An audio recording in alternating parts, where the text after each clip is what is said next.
Parliament house से गिरफ्तारियां, अय्याज सादक मैदान में आ गए, FIR कटवाऊंगा।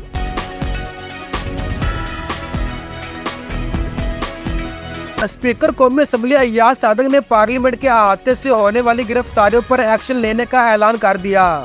कौमी असम्बली के इजलास में अरकान पार्लियामेंट ने गुज़िश्ता रात पुलिस की कार्रवाई पर बात की, जिस पर अय्याज सादक ने कहा कि कल रात पार्लियामेंट में जो हुआ इस पर एक्शन लेंगे। इन्होंने कहा कि मैंने पार्लियामेंट के सारे दरवाजों की फुटेज मांगी है ताकि जिस पर जिम्मेदारी डालनी है वो डाले और जरूरत पड़ी तो FIR कटवाऊंगा।